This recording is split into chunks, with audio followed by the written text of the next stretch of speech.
ఇవి చాలా రోజులే ఉండిపోతున్నాయి అంటే ఒక 10 రోజుల పైన తెచ్చి. అందుకని క్యారెట్ బీట్రూట్ కలిపి హల్వా చేశాను. 5 బీట్రూట్లు తురుముకున్నాను అనమాట. ఇలాగా మిక్సీలో కూడా వేయచ్చు, కానీ ఇలా తురిమితే అదొక టెక్స్చర్ వస్తుంది, బాగుంటుంది. క్యారెట్లు కూడా తురుముకొని 2 కలిపి పాలు పోసి కుక్కర్లో 1 విజిల్ వచ్చే వరకు ఉంచాను.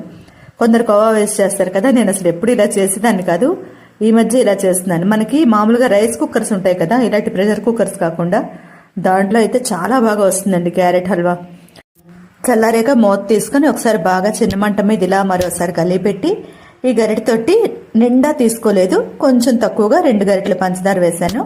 అలా కలిపి పాకం వచ్చే వరకు ఉడికించుకొని అప్పుడు కొంచెం నేతిలో జీడిపప్పు కిస్మిస్ వేయించుకోవాలి. మరీ ఎక్కువ వేయలేదండి, అప్పటికప్పుడు తినేసేదే కదా ఇంకని చెప్పి ఎక్కువ నెయ్యి వేయలేదు. ఇవి ఉడుకుతున్నప్పుడు కూడా నెయ్యి వేసుకుంటే బాగుంటుంది, నేను అలా వేయలేదనమాట. ఒక మంచి వీడియో కోసం ఛానల్ పేరు కింద ఉన్న ప్లే బటన్ క్లిక్ చేయండి.